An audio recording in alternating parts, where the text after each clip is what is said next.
প্রধানমন্ত্রী নরেন্দ্র মোদীর বিরুদ্ধে নির্বাচনী কারচুপির অভিযোগ তুলে দেশজুড়ে তীব্র আলোড়ন সৃষ্টি করেছেন কংগ্রেস নেতা রাহুল গান্ধী। তার দাবি 2024 সালের লোকসভা নির্বাচনে অন্তত 70 থেকে 80টি আসনে বিজেপির পক্ষে ভোট চুরি হয়েছে, আর এতে সরাসরি ভূমিকা রেখেছে নির্বাচন কমিশন।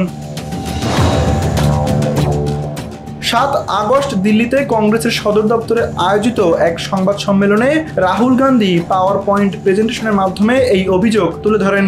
দলীয় তদন্তের প্রতিবেদন উপস্থাপন করে তিনি জানান, গত নির্বাচনে প্রায় 40,000 ভোটারের ঠিকানা ছিল ভুয়া, প্রায় 12,000 ভোটারের নাম ছিল ডুপ্লিকেট, অনেকের নাম আবার একাধিক বুথে নথিভুক্ত।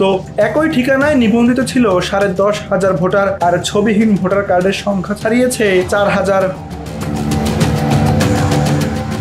উদাহরণ হিসেবে মহারাষ্ট্রের কথা তুলে ধরে রাহুল বলেন, সেখানে লোকসভা নির্বাচনে ইন্ডিয়া জোট 30 আসনে জয় পেলেও বিধানসভা ভোটে বিরোধীরা 50 আসনেও পৌঁছতে পারেনি, কারণ মাত্র 5 মাসের ব্যবধানে ভোটার তালিকায় নতুন করে যুক্ত হয়েছে 40 লাখ নাম। কর্ণাটক রাজ্যের বেঙ্গালুরুর মহাদেবপুরা বিধানসভায়ও ঘটেছে ভয়াবহ ভোট চুরি, যেখানে 1 লাখের বেশি ভোট স্থানান্তরিত হয়েছে বলে দাবি রাহুলের। সেই কেন্দ্রের কারণেই কংগ্রেস লোকসভা আসনটি হেরে যায় মাত্র 32,000 ভোটে।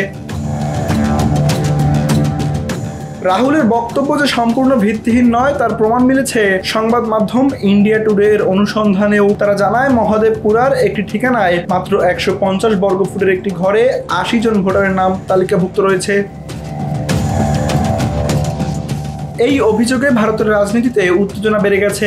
কংগ্রেস সভাপতি মল্লিকার্জুন খাড়গে জানিয়েছেন, তিনি এ বিষয়ে রাজ্য সভাপতিদের সঙ্গে আলোচনা করবেন। শশী থারুর ঘোষণা দিয়েছেন, এই অভিযোগ নিয়ে তারা সারা দেশে প্রচারণা চালাবেন। কংগ্রেসের সাধারণ সম্পাদক কেসি বেণুগোপাল জানিয়েছেন, রাজ্যের প্রতিটি ইউনিটে রাহুলের সংবাদ সম্মেলন পর্দায় দেখানো হবে। শরদ পাওয়ার, পরাগত সিং, ধর্মেন্দ্র রাঠৌর সহ একাধিক নেতা রাহুলের পাশে দাঁড়িয়েছেন।